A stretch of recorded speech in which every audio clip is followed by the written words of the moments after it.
Halo, selamat malam. Pidato politik Presiden terpilih Prabowo Subianto di Rapat Koordinasi Nasional Partai Amanat Nasional kami selalu menyinggung para Presiden Republik Indonesia. Prabowo mengaku dapat dukungan dari Presiden terdahulu tanpa menyebut nama Presiden kelima Megawati Soekarno Putri. Bahkan Prabowo menyindir ada partai yang ngaku-ngaku memiliki Bung Karno. Apakah pernyataan terbuka Prabowo itu ditujukan kepada Megawati Soekarno Putri dan PDI Perjuangan yang hingga saat ini belum memutuskan kerjasama dengan pemerintahan ke depan? Sindiran Prabowo untuk partai di luar pemerintahan bersama saya Rifana Pratiwi akan membahasnya selama 1,5 jam ke depan dalam Political Show.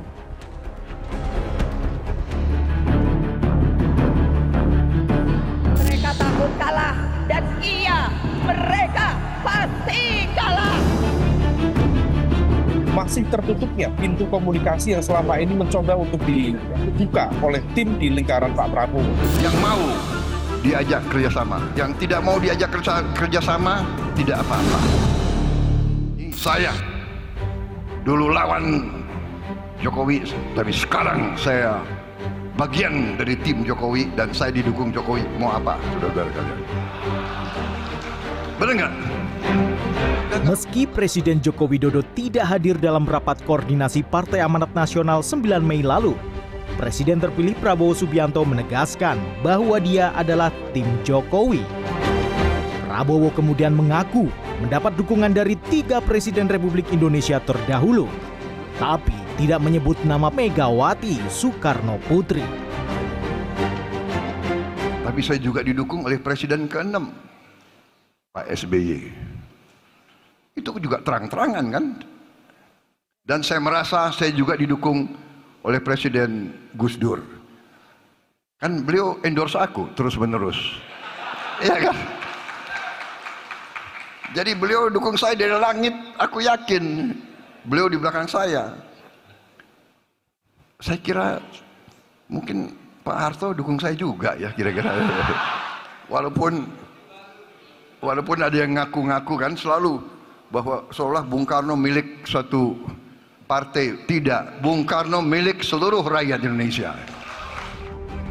Prabowo juga menyindir pihak yang berada di luar pemerintahan. Menurutnya, pihak yang tidak mau diajak kerjasama tidak apa-apa, asal jangan mengganggu. Indonesia tidak bisa dibendung, kecuali elit Indonesia tidak bisa atau tidak mau kerjasama. Kuncinya itu. Kuncinya itu. Dengan demikian, saya akan berjuang terus bersama semua kekuatan yang mau diajak kerjasama. Yang tidak mau diajak kerjasama tidak apa-apa. Kalau ada yang mau nonton di pinggir jalan, silahkan jadi penonton yang baik. Tapi kalau sudah tidak mau diajak kerjasama, ya jangan mengganggu. Orang lagi mau kerja kok. Kita mau kerja. Kita mau kerja. Menanggapi pernyataan Prabowo, politikus senior PDI Perjuangan Hendrawan Supratikno menyebut yang akan mengganggu pemerintahan justru dari pihak internal yang sibuk berburu kursi dan rezeki lebih besar dari akses kekuasaan. Sementara pihak di luar pemerintah biasanya hanya melakukan kritik dan kontrol. Menurut Hendrawan, kestabilan sebuah koalisi atau pemerintahan tidak ditentukan oleh tekanan pihak eksternal, melainkan tarik-menarik kepentingan internal. Analis politik Universitas Paramadina Ahmad Khairul Umam menafsirkan pidato Prabowo di Rakornas PAN itu sebagai serangan terbuka kepada PDI Perjuangan yang baru pertama kali dilontarkan Prabowo. Menurut Umam, itu adalah bentuk ekspresi kekecewaan Prabowo atas masih tertutupnya pintu komunikasi yang selama ini coba dibuka lingkaran Prabowo. Statement dari Pak Prabowo itu merupakan sebuah serangan terbuka yang baru pertama kali disampaikan oleh Pak Prabowo kepada dalam konteks ini adalah PDIP. Maka kemudian ketika hal tersebut kemudian terlontar dari Pak Prabowo, maka secara tidak langsung barangkali ini adalah sebuah ekspresi kekecewaan dari Pak Prabowo atas masih tertutupnya pintu komunikasi yang selama ini mencoba untuk dibuka oleh tim di lingkaran Pak Prabowo.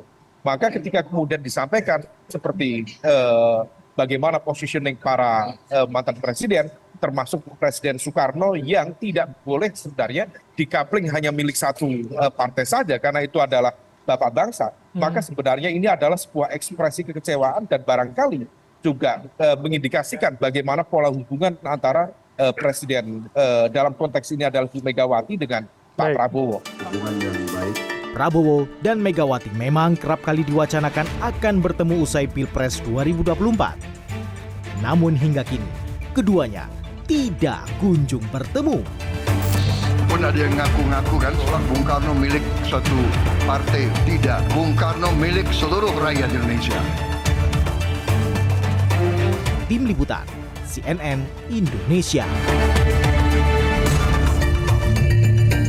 Dan kita akan langsung membahas tema dialog kita pada malam hari ini, sindiran Prabowo untuk partai di luar pemerintahan dengan narasumber yang sudah hadir di studio. Saya perkenalkan satu-satu dari yang paling kanan, ada Ray Rangkuti, Direktur Eksekutif Lingkar Madani. Selamat malam Bang Ray. Malam.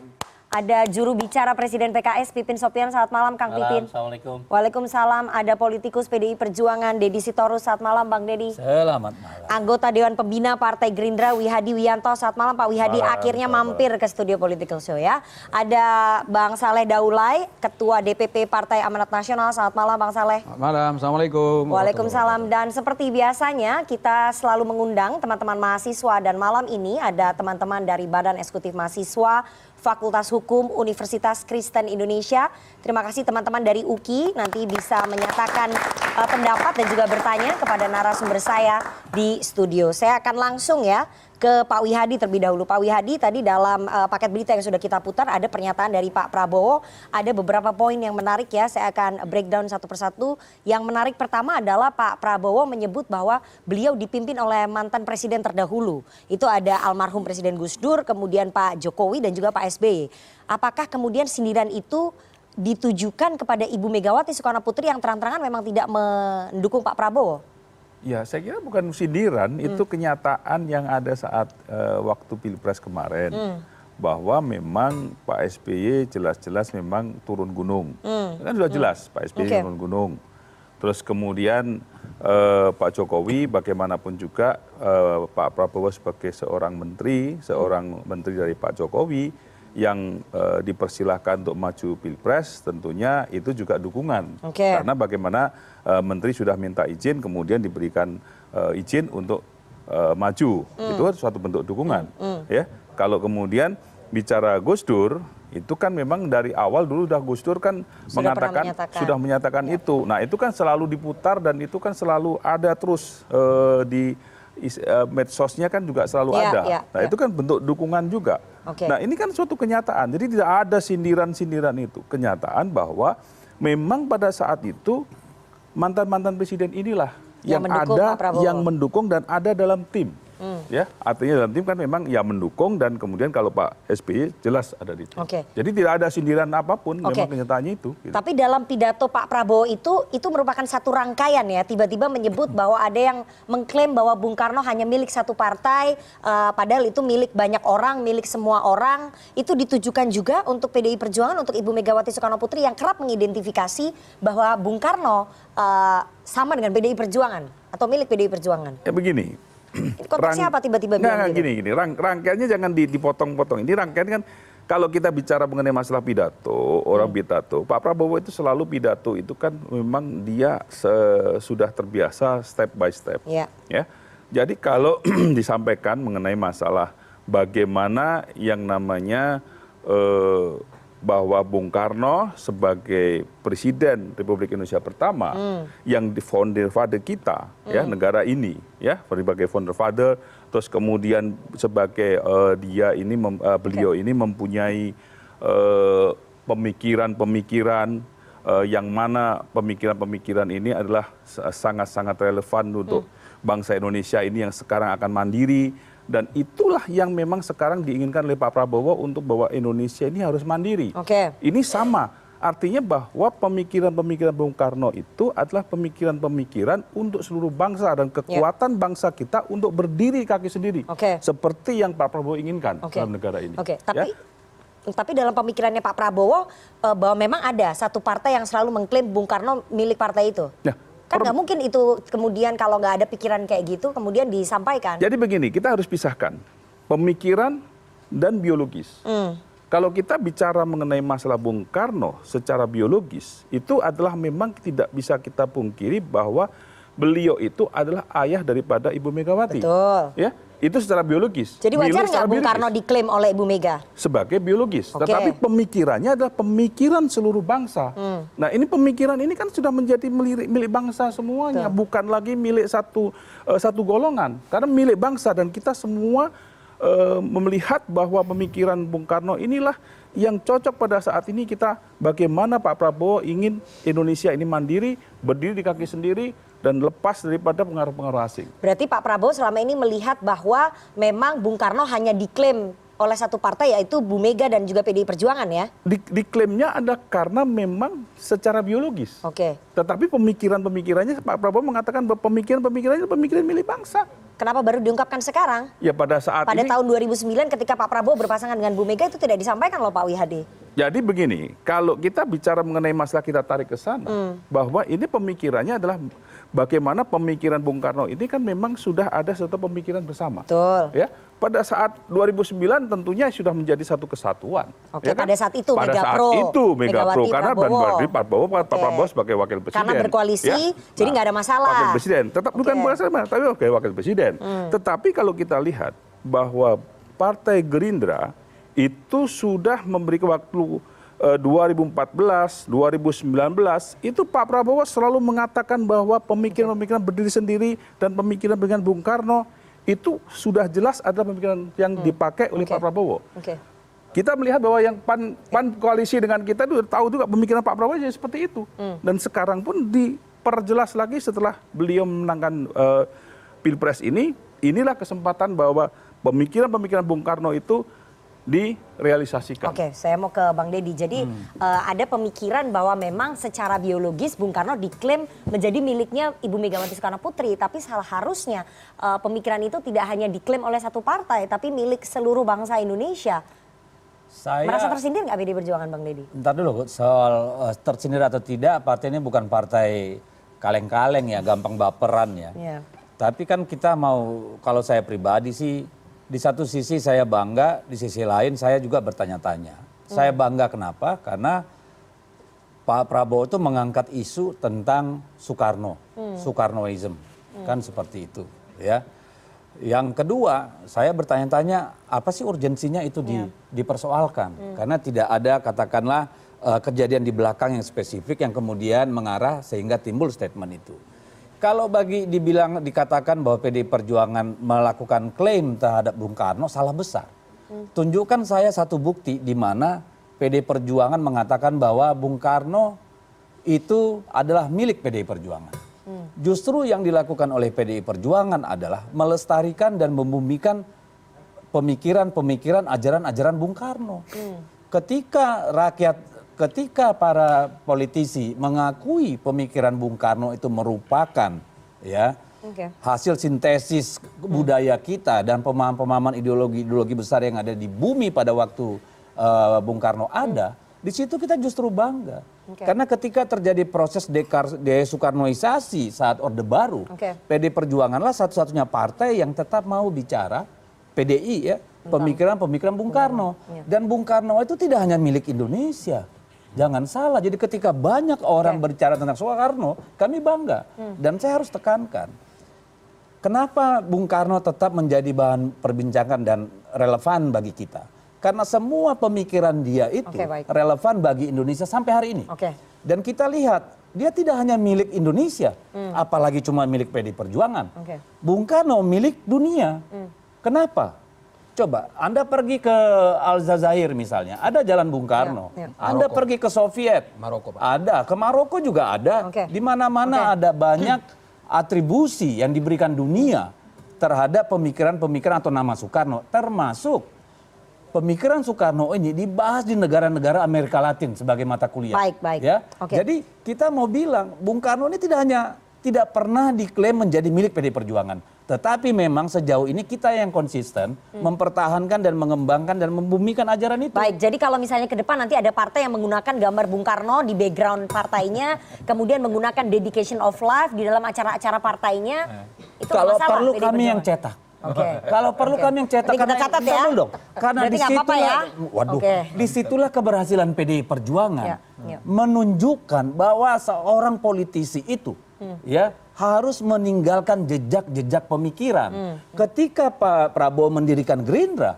beliau sangat jelas selalu berbicara tentang Bung Karno, Soekarnoism, bahkan atribut-atribut yang mirip dengan Bung Karno. Oke. Pernahkah sekali kita mengkritik itu? Enggak, kita bangga. Oh, ada orang yang mau bicara tentang Bung Karno, ada orang yang mau tampil seperti Bung Karno. Kita malah bangga. Oke. Jadi tolong tunjukkan saya kapan dan di mana PDI Perjuangan pernah melakukan klaim bahwa PDI Perjuangan adalah satu-satunya Baik, pengaruh tunggal baik. pemikiran Bung Karno. Ini nggak ada urgensinya Pak Wihadi, tiba-tiba Pak Prabowo membawa isu Bung Karno hanya milik satu partai. Itu gimana? Saya kira permasalahan urgensi atau tidak kan ini kalau kita lihat dari rangkaian pidatonya itu kan pidato yang memang bagaimana mempertegas bahwa Bung Karno itu adalah milik seluruh bangsa. Ini kan mempertegas kembali lagi, artinya mempertegas itu tentunya dalam mempertegas bahwa Bung Karno milik bangsa bukan milik satu partai, itu adalah mempertegas bahwa ini adalah milik semua. Mempertegas atau memperingati? Karena Mempertegas. jangan diklaim hanya satu partai. Itu Nggak, pernyataannya clear loh, enggak, jangan. ya, tapi Berarti kan ada mempertegas. preseden bahwa Ya, ada ini yang mengklaim milik satu mempertegas partai. bahwa ini adalah milik seluruh bangsa. Itu ajaran Bung Karno seperti Oke, itu. Gitu kan. oke. Nah, tapi kebilut kita bertahun-tahun ya mencetak ulang buku-buku pemikiran Bung Karno. Setiap tahun kita memperingati ajaran Bung Karno melalui bulan Bung Karno dan itu konsisten setiap tahun. Oke. Itu menunjukkan apa? Kita ingin menjadi milik masyarakat keseluruhan, milik bangsa. Karena seperti tadi saya bilang, ajaran Bung Karno itu bukan hanya milik bangsa, bahkan sudah milik dunia gitu loh. Baik. Saya mau ke Bang Rey. Bang Rey, Anda menganalisa pernyataan Pak Prabowo ini memang sengaja dilontarkan, ada urgensinya dan untuk menyindir PDI Perjuangan dan Ibu Mega? Ya kalau dibuat semua rangkaian tadi ya, memang ada tensi menurut saya ke arah sana. Dimulai dari soal Pak Karno, kedua upaya untuk menarik partai politik tertentu, tetapi kelihatan mentok, lalu disebut ya udah kalau nggak mau kerjasama. Itu nanti kita bahas tuh nanti. Ya, Kita khusus yang Bung Karno dulu nih. Saya mau mengatakan kalau dilihat rangkaian itu semua, ada unsur memang sedikit agak apa namanya ya? Jengkel gitu loh oke. dari Pak Kenapa? Prabowo itu. Kok ini Ibu Mega kan satu-satunya ya ketua partai Yang belum ketemu saya. yang bukan belum ketemu, nggak mau ketemu. Oke. Belum. Belum. Jangan juga dibilang nggak mau ketemu ya. Belum kalau kata Ya, teman-teman karena kan PDI. secara resmi kan juga tidak ada permintaan itu. Oke. Kalau komunikasi yes. Secara Tetapi resmi benar nggak ada permintaan. Belum ada dong Pak Prabowo permintaan ketemu Bu resmi. Mega. Silakan aja tanya Oke. Mas Nggak ada, secara Wihadi. resmi nggak ada permintaan Pak Prabowo ketemu Bu Mega. pembicaraan sudah ada. Ya, komunikasi, Ya, tetapi kan komunikasi sudah ya. ada. Nah, ada unsur jengkel kayak begitu kan. Termasuk di dalamnya di ujungnya itu mengatakan ya kalau nggak mau kerjasama ya sudah, silakan di pinggir. Oke. Gitu. Kalimat di pinggir itu kan sebetulnya bukan hanya mengatakan kekecewaan itu, tapi sekaligus seperti ingin merendahkan menurut saya ya. Di pinggir begitu loh. Di pinggir jalan. Pinggir jalan gitu. Padahal posisinya oposisi itu sama berharganya dengan posisinya para penguasa. Jadi sebetulnya nggak tepat disebut sebagai orang yang berada di pinggir jalan gitu ya. Tapi adalah orang yang menempati posisi terhormat lainnya di dalam sebuah sistem demokrasi yang bernama oposisi gitu. Tapi kalau di luar itu, saya ingin memaknai pidato Pak Prabowo ini dalam konteks bagaimana ada kejengkelan secara menyeluruh terhadap situasi yang sedang dialami oleh beliau. Kejengkelan yang bersifat jangka panjang dan kekhawatiran yang bersifat jangka panjang ya. Kejengkelan yang bersifat jangka pendek ini adalah yang mungkin tengah berada dalam lingkaran kekuasaannya, di mana kelihatan beliau mungkin ya sedang mengalami goncangan tanda kutip permintaan yang begitu bertubi-tubi Dari koalisi teman-teman partainya. koalisi ya kan, termasuk di dalamnya partai-partai yang sedang diajak dan berminat memang untuk tertarik, tetapi sedang negosiasi dalam konteks yang sangat sangat tinggi gitu. Sehingga beliau mengatakan, saya cuma bisa begini loh. Kalau Anda ikut, oke. Kalau Anda nggak ikut, oke gitu. Karena kelihatan sekarang partai-partai ini sedang tidak ingin turun dalam konteks rekonsiliasi dalam pengertian yang umum.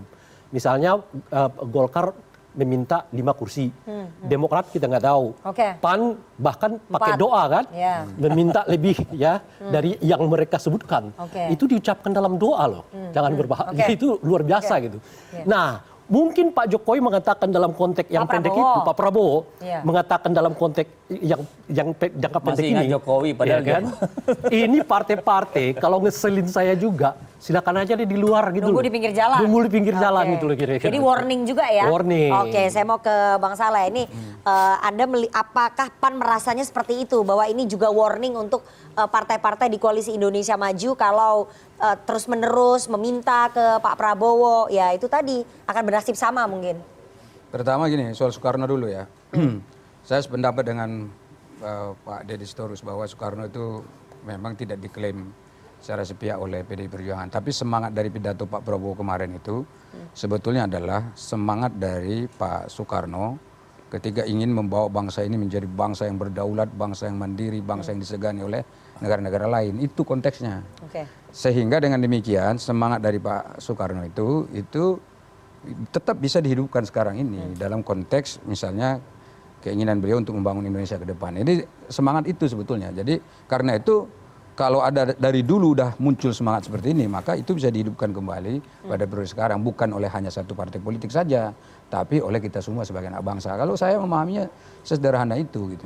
Tapi pernyataan ini kan resmi, jangan diklaim milik satu partai. Itu belum pernah diucapkan Pak Prabowo loh. Selama ini, selama beliau berpolitik ini, baru pertama kali ini kita dengar. Jadi dari beliau seringkali mengucapkan saya soal kira pemaknaannya itu ide-ide besar Bung Karno. Iya, pemaknaannya secara umum sebetulnya hanya ingin justru bagus sebetulnya untuk PDI Perjuangan juga. Tadi Pak Deddy nggak pernah keberatan bahwa ini gimana kita menghidupkan kembali semangat Soekarno dalam rangka bagaimana kita menyongsong pembangunan Indonesia ke depan. Karena saya lihat tuh semangatnya Prabowo itu yakin betul bahwa kita ini akan bangkit. Di situ semangat itu yang muncul. Jadi karena itu topik ini tetap sangat aktual untuk dinyatakan pada saat kemarin dia pidato. Itu satu. Yang kedua soal warning. Jadi gini, kalau Partai Amanat Nasional kan tadi udah disepakati bahwa semua orang menyebut bahwa PAN itu memang konsisten loyal untuk mendukung Pak Prabowo. Jadi sebagai anggota koalisi, Partai Amanat Nasional tidak pernah sebetulnya meminta secara langsung jumlah menteri berapa. Benar nggak minta? Ya, kita tidak dengar minta. PAN minta 4, satu Menko 3 menteri. Tidak pernah minta secara langsung. Itu lihat aja pernyataan Pak Zulhas di setiap media, dia menyatakan itu hak prerogatif presiden. Lihat dong. Itu kan di depan media. Enggak, memang ketika ngobrol sama resminya. Prabowo nggak menyampaikan. Tidak pernah minta. Sebab apa? Sebab Bang Zul itu tahu bahwa Prabowo itu pasti akan secara proporsional memikirkan kita ini. Kalaupun misalnya kemarin kita berdoa itu Pak Rey, yang kita doakan itu Pak Prabowo supaya berhasil Pak mimpin bangsa Indonesia. Kemudian yang kedua, yang kita doakan supaya PAN dengan Pak Prabowo tetap bersama dalam konteks bagaimana melayani masyarakat. Yang ketiga, kita mendoakan supaya bangsa ini bisa menjadi negara yang baldatun thayyibatun warabun ghafur. Jadi konteks itu, kalaupun misalnya diselipin sedikit supaya ya tentu namanya hubungan baik kita dengan Pak Prabowo itu kan bisa saja dimaknai bahwa memang konteks itu tetap juga mendoakan yang terbaik itu Pak Prabowo. Gitu loh. Tapi dari PAN melihat bahwa pernyataan Pak Prabowo itu seolah ingin mengambil jarak antara Koalisi Indonesia Maju dengan PDI Perjuangan? Saya kira enggak. Kita kan koalisi, bukan Koalisi Indonesia Maju lah, kami sebagai partai saja itu tidak pernah merasa berbeda dengan partai lain kalau di DPR. Kita dengan PDI Perjuangan sekarang kalau membahas undang-undang sama Pak, duduk bersama di komisi sama. Kita dengan PKS juga dengan Golkar dengan partai-partai lain sama. Jadi nggak ada lagi misalnya katakan oh ini pendukung. Pada waktu Pilpres kemarin sekalipun, ingat tuh, pada waktu Pilpres sekalipun kemarin sedang berlangsung, sedang kontestasinya keras. Itu kita tetap saja dengan mereka tuh sama, nggak pernah kita membedakan mana kursi PDI, mana kursi Golkar, mana kursi Gerindra, nggak ada. Jadi PAN nggak masalah kalau PDI Perjuangan bergabung. Artinya gini, kalau di DPR itu semua yang kita pikirkan tuh ya sama-sama kepentingan masyarakat. Justru kontestasi yang muncul itu tentu adalah di masyarakat. Nah kalau kita antara hubungan partai-partai, kami dengan PDI Perjuangan komunikasi bagus. Saya bisa bicara dengan Pak Utut sebagai ketua fraksinya, bisa bicara dengan Pak Jazilul di PKS dan seterusnya ya Jazilul. Jadi ini semua terjadi saya kira secara natural saja, nggak Baik. ada persoalan. Jadi PAN tidak masalah kalau PDI Perjuangan nantinya bergabung ke Koalisi Indonesia Maju. Sebetulnya nggak ada masalah, justru ini tadi pidatonya Pak Prabowo tadi katakan yang menyebut dia kalau nggak mau bergabung silakan menonton saja, kan itu bahasanya. Ya. Itu sebetulnya kalau dimaknai kebalikannya itu justru ngajak kok sebetulnya.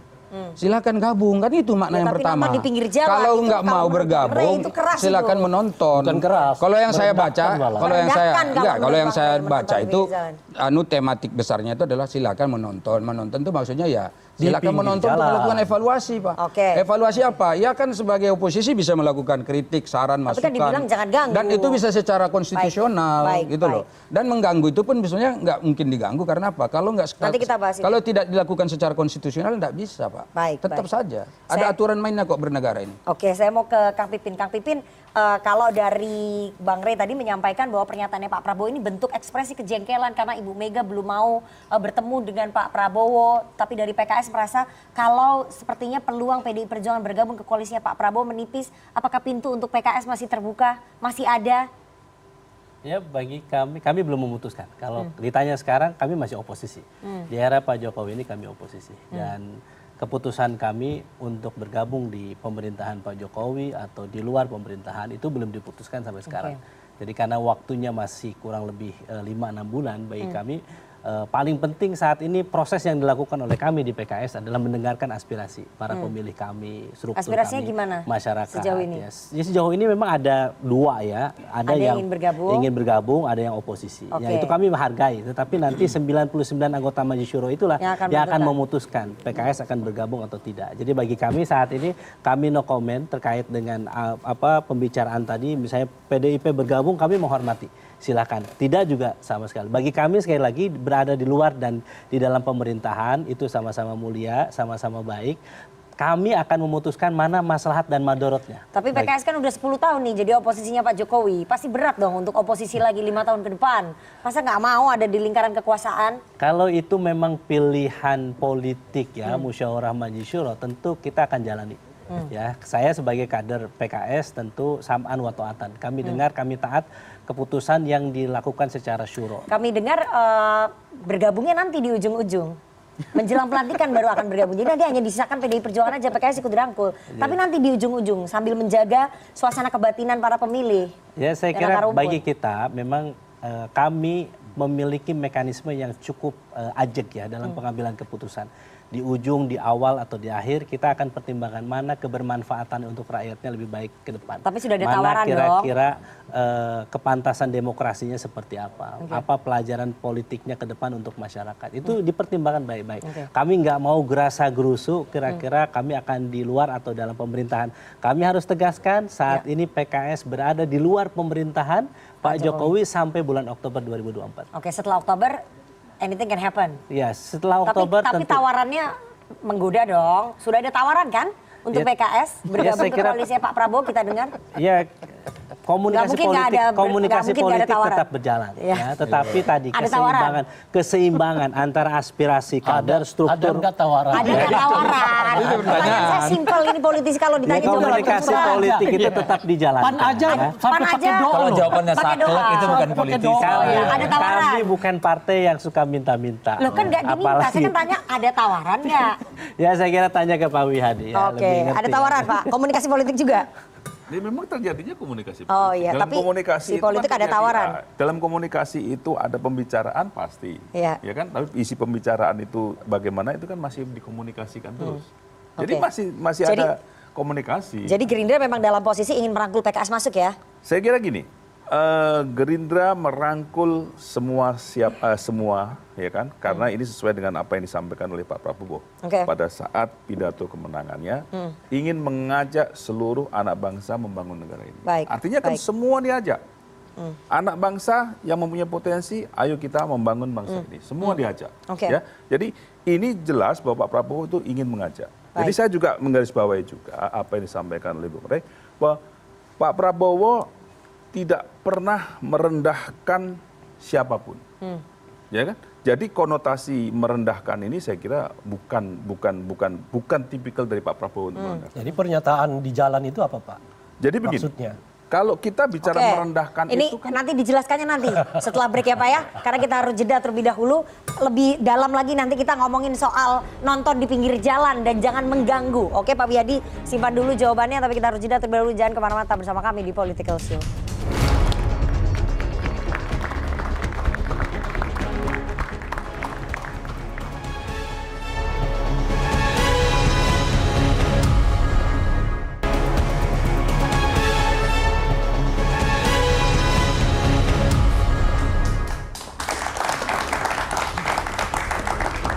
Terima kasih Anda masih bersama kami di Political Show dan kita akan lanjutkan tema dialog kita pada malam hari ini, sindiran Prabowo untuk partai di luar pemerintahan. Saya akan putarkan ya pernyataan Pak Prabowo, nanti saya baru kasih kesempatan ke Pak Wihadi untuk menanggapi ya.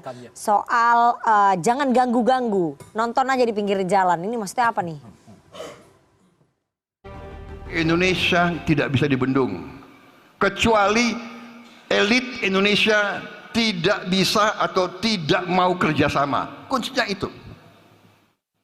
Kuncinya itu. Dengan demikian, saya akan berjuang terus bersama semua kekuatan yang mau diajak kerjasama. Yang tidak mau diajak kerjasama, tidak apa-apa. Kalau ada yang mau nonton di pinggir jalan, silahkan jadi penonton yang baik. Tapi kalau sudah tidak mau diajak kerjasama, ya jangan mengganggu. Orang lagi mau kerja kok. Kita mau kerja. Kita mau kerja. Oke Pak Wihadi, silakan dilanjutkan sekaligus menjawab tadi pernyataannya Pak Rey. Pak Wihadi ketawa kan? Ya, begini. Kalau saya lihat apa yang disampaikan oleh Pak Prabowo ini adalah pidato yang normal-normal saja sebenarnya. Kalau tidak mau kerjasama jadi penonton, ya di pinggir jalan. Itu bukan merendahkan. Karena apa? Karena kita sedang di jalan, masa mau nonton di tengah jalan kan pasti ketabrak kan? Nah ini kan sudah suatu hal yang normal-normal saja, jangan dikonotasikan yang enggak-enggak. Kalau kita nonton F1 mau di pinggir jalan atau di tengah jalan? Kan di pinggir jalan. Artinya kan memang jelas bahwa di pinggir jalan itu adalah sebagai penonton dalam apa yang akan dijalankan dalam menjalankan pemerintahan ini, pembangunan ini berjalan dengan baik, gitu kan? Jadi tidak ada itu merendahkan gitu. Yang dimaksud jangan mengganggu itu apa? Apakah bagian dari mengkritik, mengawasi kebijakan, itu dianggap gangguan ya? Bukan. Gangguan dan kritikan itu beda. Gangguan itu apa maksudnya? Jangan jadi, ganggu. Jadi mengganggu itu adalah berarti sudah ingin menggagalkan. Ya kan? Tetapi kalau memberikan masukan, masukan kemudian memberikan kritik yang kita selalu katakan bahwa checks and balances itu adalah memang sebagai negara demokrasi Pak Prabowo sangat terbuka. Pak Prabowo ini demokratis, sangat terbuka terhadap kritik dan segala macam. Check and balances. Tetapi pada saat sudah mengganggu, Pak Prabowo di awal kan mengatakan bahwa ini kan elit politik bekerja sama bersama-sama untuk bagaimana membangun ini. Karena Pak Prabowo jelas, beliau sangat tahu bahwa gangguan-gangguan itu bisa saja dari pihak asing melalui orang-orang yang ada di Indonesia untuk mengganggu. Nah ini konotasinya selalu mengatakan bahwa inilah intervensi asing yang dikatakan. Ini walaupun tidak disampaikan dalam pidato, tetapi kan itu sebenarnya tadi konteksnya elit politik. Elit politik. Iya, berarti kan dia sampaikan elit politik dari internal. Betul, internal partai berarti. Betul, tetapi pihak asing ini dalam mengganggu ini kan bisa masuk kepada setiap sendi daripada siapa saja daripada bangsa ini yang bisa mengganggu. Maksudnya pihak asing masuk menginfiltrasi ke partai politik. Bisa tidak, kita mengatakan bisa kepada siapa saja, ya. Tetapi pemikiran-pemikiran itu dan sebenarnya bukan kita bicara mengenai partai politik, tidak benar betul. Tapi kita bisa bicara mengenai masalah ini bahwa apa yang dilakukan ini terjadi. Karena ini yang kami dari bisa menangkap bahwa apa yang disampaikan oleh Pak Prabowo itu ini adalah selalu disampaikan dalam setiap kali pertemuan dengan partai kami Gerindra. Tadi menarik ya Pak Wihadi menyampaikan bahwa bentuk gangguan itu maksudnya menjegal ya? Ya. Maksudnya ya, elit politik yang ingin menjegal berarti? Saya katakan pemerintahan bahwa Pak Prabowo. enggak, Pak Prabowo mengatakan bahwa elit politik harus bersama-sama. Oke. Ya, tetapi dia mengatakan bahwa elit politik yang akan tapi mengatakan bahwa yang mau diajak kerjasama. Yang mau diajak kerjasama. Ya kan berarti mengacu kalimatnya itu ke elit politik dong Pak Wihadi. Tetapi kan tidak semuanya bahwa bicara mengenai masalah ini semua kerjasama ini kan bukan hanya di elit politik aja, kerjasama pembangunan ini kan bersama-sama semuanya. Oke. Ya, apa Bang Deddy silakan. Saya mau tanya. Ngajak salaman. Oke, Bang Deddy. Jadi yang disampaikan oleh Pak Prabowo maksudnya mengganggu itu menjegal pemerintahannya Pak Prabowo. Ya itu kan interpretasi dari Mas Wihadi. Tapi kalau saya pribadi berpendapat Pak Prabowo hutang penjelasan tentang itu kepada kita semua. Apa sebenarnya yang ada dalam benak Pak Prabowo ketika mengatakan jangan mengganggu. Ya kan ini harus dijelaskan kepada kita supaya clear.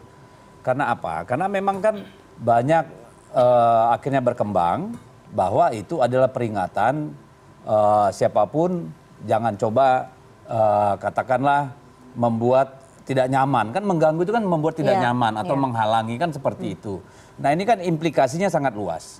Bisa berarti kritik, bisa berarti tadi protes. Tadi disampaikan bukan kritik, bukan dulu, protes. kan saya mengatakan interpretasi. Kan bisa ke sana, wajar saja. Jadi kalau periksa WA saya nih banyak aktivis-aktivis HAM, banyak aktivis pro-demokrasi yang menyatakan sikap mereka soal itu dan memintakan mempertanyakan, ya, khawatir soal itu. Bahkan pribadi aja saya posting kritik saya terhadap pernyataan itu di TikTok saya. Itu bisa dilihat komentar yang begitu banyak. Tetapi itu satu sisi. Yang paling penting di situ bottom line-nya, Pak Prabowo harus menjelaskan apa yang beliau maksud dengan jangan mengganggu itu, ya. Itu supaya clear and clean. Lalu yang kedua, saya diskusi dengan beberapa orang itu banyak yang bilang begini, jangan-jangan pada saat itu Pak Prabowo sudah membayangkan apa yang terjadi di periode pertama Pak Jokowi, ya. Kita tahu pada saat periode pertama Pak Jokowi, beliau menang dengan minoritas di parlemen. Akhirnya Undang-Undang MD3 diganti, lalu berbagai kebijakan banyak dihalangi, bahkan secara personal Pak Jokowi juga dijadikan bahan bully tiap hari. Lalu terjadi tahun 2016 namanya 212, ada upaya makar, banyak yang kemudian menjadi terpidana karena itu, dan itu kan sangat mengganggu. Bisa jadi Pak Prabowo pada saat itu sedang membayangkan itu. Tapi mana yang benar kan itu yang harus dijelaskan oleh Pak Prabowo. Karena kita kan hanya bisa menginterpretasi. Dan patut dicatat sebagai seorang pemimpin, sebagai seorang presiden elect, itu menjadi sangat penting. Karena nanti ketika beliau memang benar-benar mau mengajak kekuatan-kekuatan politik, jangan buru-buru dulu, Nak. Ya, itu harus ada prakondisi yang baik. Karena kan kalau sebelum pelantikan pemerintahan beliau saja sudah banyak terjadi kecurigaan, kontra opini dan sebagainya, itu kan kurang baik, ya. Tapi saya ingin berpikir positif juga. Karena Pak Jokowi lagi, kalau udah masa lalu. Kangen ya? Enggak, udah masa lalu buat kita itu. Jadi beliau kan tidak menyebut elit politik. Elit beliau menyebutnya. Dalam benak saya beliau menyebut elit itu kan tidak saja partai politik atau politisi. Kan bisa juga misalnya para birokrat nih, para teknokrat gitu loh, pengusaha, private sector. Kan ini bisa banyak masalah, apalagi kalau kita kaitkan dengan saya mau menyelamatkan kekayaan alam nih.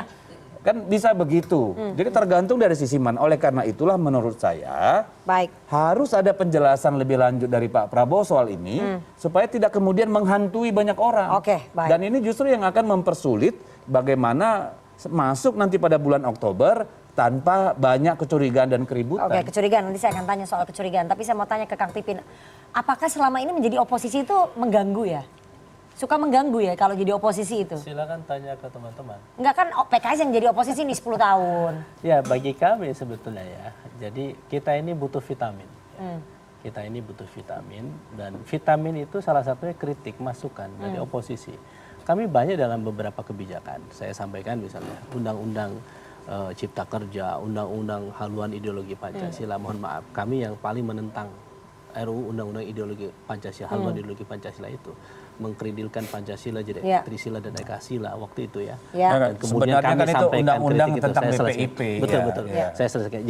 Jadi bagi kami memang ketika kita mengkritik kemudian direspon, pemerintah juga akhirnya tidak mengesahkan undang-undang itu. Jadi itu bukan bentuk gangguan. Bagi kami itu adalah check and balances. Begitulah hakikatnya kepantasan demokrasi. Tetapi bagi kami memang apa yang disampaikan oleh Pak Prabowo ini, Pak Prabowo tadi kan di-endorse oleh dua orang yang masih hidup. Satu Pak SBY, satu Pak Jokowi. Dua orang itu punya dua rekam jejak yang berbeda. Satu Pak SBY, indeks demokrasi di era Pak SBY itu tinggi. Pertumbuhan ekonomi juga tinggi. Sedangkan indeks demokrasi di era Pak Jokowi itu turun dan kemudian pertumbuhan ekonomi juga turun. Saya ingin berharap bahwa Pak Prabowo ini belajar dari dua orang ini bahwa memang mana yang mau dipilih dari dua tipe kepemimpinan ini. Saya sih berharap ya kalau kita melihat berkaca ya Pak SBY relatif lebih sukses dalam memimpin demokrasi. Dia lebih sabar, lebih wise, tidak tipis kuping dalam kepemimpinannya sehingga tidak ada yang dikriminalisasi, tidak ada kasus-kasus kekerasan aparat, kemudian kebebasan sipil juga diberikan dan media dan sebagainya. Maksud saya inilah ke depan ya. Kalau misalnya Pak Prabowo bisa menempatkan posisi yang baik ke depan, maka saya yakin Indonesia akan lebih baik. Saya harus sampaikan, meskipun kami di oposisi, kami ingin Jokowi itu husnul khotimah. Sebagaimana kami belum menentukan di dalam atau di luar pemerintahan Pak Prabowo, kami ingin juga pemerintahan Pak Prabowo juga sukses. Makanya di dalam atau di luar pemerintahan, kata kerjasama itu bukan berarti memang harus semuanya ditarik ke dalam. Bisa jadi harus ada yang di luar pemerintahan supaya nanti bisa lebih fair, lebih keras atau lebih bebas dalam mengkritik misalnya. Misalnya saya kasih contoh PDIP tidak setuju dengan Undang-Undang Cipta Kerja. Karena misalnya bertolak belakang dengan ideologi, tetapi karena masuk dalam pemerintahan maka mau nggak mau harus setuju. Sedangkan PKS kami bisa dengan bebas untuk menyampaikan kritikan yang merupakan aspirasi dari para tenaga kerja yang begitu menolak Undang-Undang Cipta Kerja itu. Jadi bagi kami sekali lagi kita fair, kita masih. Jadi kalau di luar pemerintahan itu belum tentu mengganggu ya. Betul. Dan itu vitamin sehat selama porsinya pas. Dan PKS ketika mengkritik kami tidak ujuk-ujuk walk out dalam satu pembahasan, tapi kami ikut dalam proses pembahasan itu. Kami berikan masukan-masukan. Dan saya Nana gini ya. Saya kira tidak ada satu partai politik pun yang punya imajinasi supaya pemerintahan Pak Prabowo gagal. Itu harus dicatat dengan tegas. Kita semua ingin pemerintahan yang akan datang itu bisa sukses. Karena tantangan kita besar sekali. Apalagi pada periode ini, menurut kami, tantangan yang dihadapi Pak Prabowo itu juga jauh lebih besar daripada presiden-presiden sebelumnya. Lihat saja misalnya, per hari ini sudah berapa puluh ribu tenaga kerja kita di PHK satu. Lihat saja bagaimana kurs mata uang kita udah tembus di atas 16. Itu artinya apa? Membebani keuangan negara dan seterusnya. Kita lihat konteks geopolitik, geoekonomi. Ini semua membutuhkan tidak saja stabilitas politik, tetapi juga ada penyeimbang. Supaya benar-benar semua langkah yang diambil itu emang yang terbaik buat bangsa. Baik. Saya harus putarkan ini pernyataan dari salah satu mantan calon presiden yang mengingatkan bahwa gangguan bisa datang dari mana saja. Kita dengarkan sama-sama. Iya, yang bekerja sama aja bisa ganggu loh, saya ingetin loh ya. Jangan sampai kemudian yang di dalam malah mengganggu. Umpama kita ingin menciptakan pemerintah bersih, tapi korupsi di dalam itu mengganggu. Yang di luar jangan-jangan malah membantu karena mengingatkan yang baik gitu. Dan check and balances akan berjalan. Oke, Bang Saleh, bahwa ada kekhawatiran bahwa gangguan terhadap pemerintahan Pak Prabowo ke depan nantinya bukan hanya datang dari eksternal, tapi malah justru dari internal koalisi, terutama soal perebutan kekuasaan, perebutan jatah-jatah menteri. Ini partai-partai kan saling berlomba begitu, mendapatkan jumlah menteri yang cukup banyak. Komitmen partai Anda gimana? Supaya nggak mengganggu juga. Kalau kami kan sudah memang tetap loyal lah dengan Pak Prabowo itu. Tapi kalau tadi itu kita anggap sebagai masukan juga, itu yang sangat produktif ya. Bahwa memang gangguan itu bisa dari dalam, bisa dari luar. Tapi kalau dari dalam mungkin lebih mudah untuk dikendalikan sebab presidennya kan Pak Prabowo. Jadi dia bisa mengingatkan seluruh anggota koalisi dan juga anggota kabinetnya itu. Saya kira itu bisa diredam, di manage dengan baik gitu. Nah, tetapi kalau yang gangguan dari luar itu tentu ya apa namanya cara menghadapinya adalah dengan melakukan bagaimana tukar pikiran ini. Jadi yang bagus itu tadi kalau Pak Pipin mengatakan kita boleh kritik, boleh kasih masukan, boleh kasih saran, boleh kasih evaluasi, kasih catatan ini dan seterusnya, itu saya kira bagus dan itu untuk membantu juga. Jadi betul bahwa dari luar bukan berarti hanya menghalangi. Dan saya kira apa yang disampaikan Pak Prabowo kemarin itu sebetulnya bukan berarti sekarang ini ada orang menghalangi, nggak ada. Kalau kita lihat sekarang kan nggak ada yang menghalangi, saya sepakat itu, nggak ada yang menghalangi. Tapi bisa jadi kalau misalnya nanti pada saat berjalannya pemerintahan ke depan ada perbedaan visi politik dengan agenda politik antara partai di dalam dan partai di luar. Nah ini yang saya kira perlu didiskusikan, dicari solusi sehingga kita ini targetnya itu bukan target politik masing-masing kepentingan partai, tapi target bagaimana masyarakatnya bisa terpenuhi kebutuhannya gitu. Tapi kita harus ingat bahwa sejarah mencatat pada setgap koalisinya Pak SBY banyak juga partai-partai koalisinya Pak SBY yang membuat repot koalisi pemerintahnya Pak SBY pada saat itu. Iya, dan itu satunya mungkin PKS ya. Iya, saya mengatakan apa yang disampaikan oleh Pak Ganjar tadi. Itu kan ada benarnya, saya katakan begitu. Tetapi mungkin akan lebih mudah mengendalikan orang yang ada di dalam ini gitu loh. Dan justru kalaupun misalnya ada kritik dari internal itu justru membangun demokrasi loh. Jadi maksud saya jangan pula mentang-mentang di dalam nggak boleh ngomong, itu juga buruk.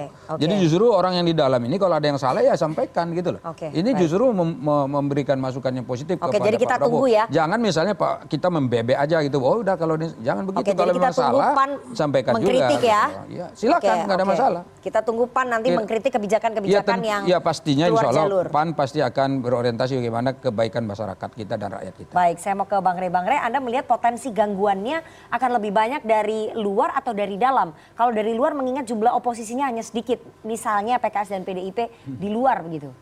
Saya tadi kan menyebut ada gangguan jangka pendek, ada gangguan jangka panjang. Gangguan jangka pendek itu yang di dalam. Nah, karena kalau sekarang kan belum berkuasa itu tadi kan. Kesulitan Pak Prabowo sekarang ini kan adalah bagaimana membentuk struktur kabinet kan. Otomatis dari sekarang udah dipersiapkan kan.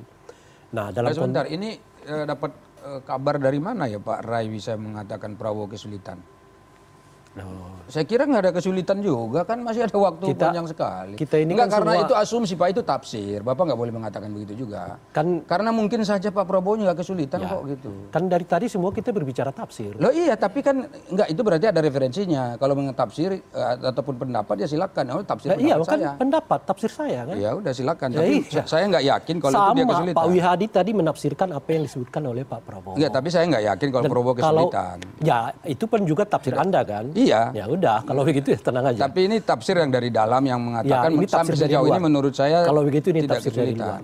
Nah, tafsir dari luar kita melihat bahwa kemungkinannya Pak Prabowo agak kesulitan. Kenapa saya agak kesulitan? Karena kan partai-partai ini udah buat patokan sendiri-sendiri. Golkar minta 5. PAN saya nggak tahu, tapi yang pasti itu PAN udah berdoa. Lebih dari yang mereka harapkan kan.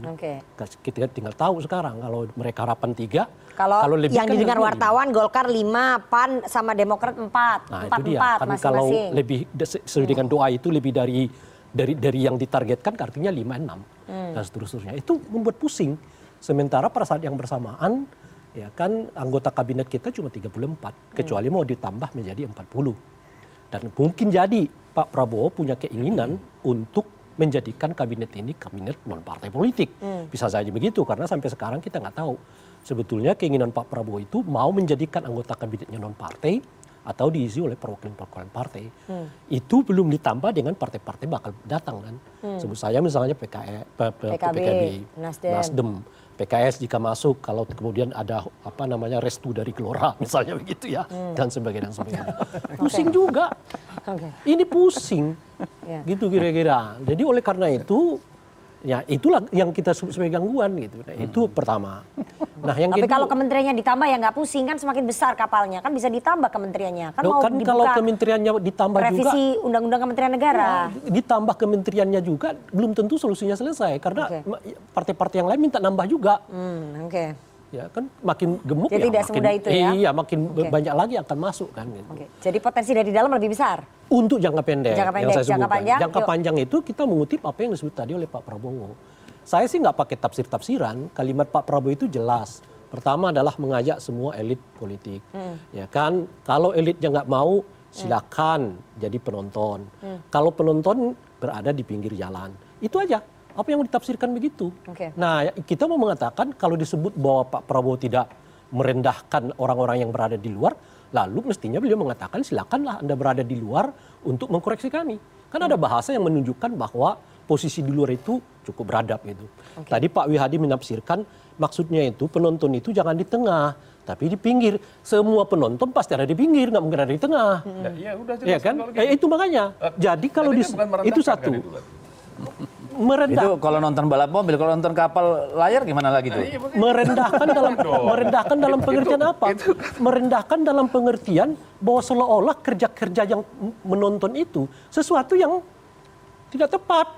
Di satu segi Pak Prabowo mengatakan jangan ganggu kita. Lah menonton aja dianggap mengganggu. Nggak ada yang mengatakan. Nah itu dia kan, itu bahasa tadi kan. Menonton saja. Menonton saja. Jadi menonton di pinggir jalan, jangan mengganggu. Kan bahasanya. Jadi kalau kita tarik bahasa itu. Tafsirnya Bung Rai itu mengenai masalah di pinggir jalan itu sebenarnya adalah tafsir yang ditafsirkan sendiri oleh Bung Rai. Oh iya dong. Semua orang mengatakan bahwa ya jelas kalau yang namanya orang nonton itu nggak mungkin di tengah jalan gitu kan. Ya itu kan orang anak kecil pun juga tahu kalau nonton nggak boleh di tengah jalan gitu kan. Kalau Bang Ray mengatakan merendahkan, ya yang mana yang direndahkan? Itu betul. Nah, iya kan? Kalau disambungkan dengan kalimat Anda di pinggir jalan jangan ganggu. Loh, kalau yang jangan ganggu itu kan di pinggir jalan. Kalau mengganggu berarti kan di tengah kan? Penonton yang ganggu penonton atau siapa? Loh, kalau yang mengganggu berarti kan kalau penontonnya itu masuk ke jalan tengah kan mengganggu kan? Kalau penonton masuk ke jalan tengah, kita lagi penonton dong, Pak. Kalau menurut saya ya, sebetulnya yang menurut saya itu supaya berhenti. Oke, sebentar. Putih ini terlalu pesimis juga saya lihat. Dengan apa? Misalnya kayak gini loh, jadi partai-partai nanti minta jatah menteri sekian segala macam itu. Pertama, tidak semua partai politik minta jatah, Pak. PAN sama Demokrat nggak. Saya kira Demokrat juga nggak pernah mengatakan berapa jatah, itu satu. Yang kedua, andai kata partai-partai pendukung ini dikasih jatah menteri, Pak Rai, udah sepantasnya, karena itu sebabnya kami dukung. Yang agak berbeda itu, misalnya justru orang yang tadinya di luar masuk ke dalam lebih banyak dapat kursi. Nah itu baru aneh. Itu yang itu loh. Nasdem sama PKB nggak boleh lebih banyak ya. Ya ini contoh aja. Karena kami partai-partai pengennya partai-partai kursinya Pak Prabowo. Saya kan mereka masa Prabowo lebih percaya sama orang luar daripada orang dalam. Saya tidak mengatakan bahwa partai-partai yang minta jatah itu adalah salah kan. Yang saya katakan. Dan itu juga kata minta jatah itu nggak benar, Pak. Jadi kalau misalnya ada partai menyebut ya udah kami mengharap ada 5 kursi misalnya gitu. Itu kan dia juga tidak mesti harus serta-merta 5. Itu harapan ya. Kalau gini-gini orang juga tahu. Saya kan pernah juga berada dalam pemerintahan. Realitanya kan pasti semua partai politik mengusulkan, merekomendasikan. Ini penonton nggak boleh kalau pakai pikirannya Pak Rai ini semua pihak. Oke, Bapak-bapak, bentar ya. Ini mahasiswa sebagai penonton nggak boleh dikabulkan oleh Pak Prabowo. Itu memang tergantung Pak Prabowo. Itu yang saya katakan membuat pusing. Gitu. Oke, saya kasih kesempatan kepada mahasiswa sebagai penonton. Mereka bukan gangguan ya, tapi mereka suara-suara kritis nih dari anak muda. Silakan teman-teman dari BEM FH dalam UKI. negara yang demokratik nggak boleh disebut dengan penonton. Pada faktanya mereka nanti bersuara peserta. Ya, ini mereka memang bukan penonton. Mereka dikoreksi. Mereka nggak mengganggu. Kalimat penonton dalam demokrasi itu bermasalah. Silakan, gitu kira-kira. Silakan perwakilan dari UKI. Perkenalkan, nama saya Steven Nenggolan. Saya dari Fakultas Hukum Universitas Kristen Indonesia. Berapa saat lalu ada pidato Pak Prabowo yang mengatakan yang tidak bisa diajak kerjasama jangan mengganggu. Saya melihat pidato tersebut bernada suatu ancaman. Di alam demokrasi siapapun boleh berbicara dan bertindak selama tidak melakukan kriminal. Selain bernada ancaman juga seperti negara kekuasaan yang tidak ikut dalam pemerintahan dianggap musuh. Padahal selain partai politik di luar kekuasaan ada kelompok mahasiswa, sipil dan buruh tani yang tentunya menjadi pengontrol jalannya pemerintahan. Yang pertanyaan saya kepada Pak Wihadi Wianto, apa jaminan dari Bapak yang akan berkuasa nanti bahwa ketika kami melakukan kritikan, mengutarakan pendapat dan menyampaikan gagasan tidak mendapatkan intimidasi, ancaman atau bahkan kriminalisasi, Pak. Baik, terima kasih. Menarik sekali bahwa mahasiswa mengkhawatirkan. Mahasiswa saja mengkhawatirkan apakah mahasiswa ini termasuk golongan penonton apa tidak? Peserta mereka. Oke, ya silakan Pak Wiyadi. Bahwa mereka khawatir ini dianggap sebagai gangguan. Jadi begini, apa yang dikhawatirkan oleh teman-teman adik mahasiswa itu sebenarnya tidak mempunyai alasan bahwa ada kekhawatiran mengenai masalah hak menyampaikan pendapat. Tetapi di sini kan sudah jelas bahwa Pak Prabowo mengingat bahwa dalam satu pembangunan itu jangan diganggu, jangan digagalkan. Tetapi kritik, saran itu tetap ada. Dan itu ada wadahnya dalam demokrasi. Demokrasi ada wadah bagaimana menyampaikan yang namanya pendapat dan kritik itu. Silahkan disampaikan, ya kan? Tetapi pada saat mengganggu, ini ada hal yang memang mengganggu pembangunan. Nah inilah salah satu hal yang memang tidak perlu dikhawatirkan. Ya, tidak perlu dikhawatirkan. Tetap bahwa alam demokrasi ini akan tumbuh sebagai negara demokrasi. Tidak ada kriminalisasi. Tidak ada kriminalisasi. Terhadap aktivis, terhadap mahasiswa. Tidak ada. Komitmen Pak Prabowo gimana dalam menaikkan indeks demokrasi? Tidak ada. Kalau menurut saya ini daripada kita berdebat, saya ingin menyampaikan beberapa poin. Singkat saja dulu waktunya yang pertama, tadi saya ingin tekankan bahwa Pak Prabowo harus meluruskan dan mengklirkan pertanyaan-pertanyaan ini sehingga tidak menjadi dispute di publik, ya. Itu yang pertama. Yang kedua, saya ingin katakan juga bahwa tidak bisa dihindari ya bahwa kata-kata itu by common sense memang bernada negatif. Itu by common sense. Saya paham lah Bang Daulay sama Mas Wiyadi kan pasti harus mencarikan justifikasi. Tetapi kan common sense kita, logik kita akan berkata itu tidak pada tempatnya. Ya walaupun bisa banyak interpretasi positif negatif, tetapi kami sangat berharap itu supaya tenang, supaya konsolidasi menuju pemerintahan baru bisa lebih baik. Tolonglah itu dikelirkan gitu. Baik. Karena kita waktunya sudah habis, nanti di episode berikutnya saya akan bahas ya. Mungkin nanti kita undang Pak Wiyadi lagi. Semoga Pak Prabowo tidak menyampaikan pidato-pidato yang cukup mengundang pertanyaan Pak ya. Terima kasih kepada seluruh narasumber yang sudah hadir dan juga teman-teman dari Badan Eksekutif Mahasiswa Fakultas Hukum Universitas Kristen Indonesia. Dan berakhir pula dialog kita di Political Show pada malam hari ini. Kita akan ketemu lagi Senin pekan depan jam 20:05 waktu Indonesia Barat. Saya Rifana Pratiwi pamit, selamat malam, sampai jumpa.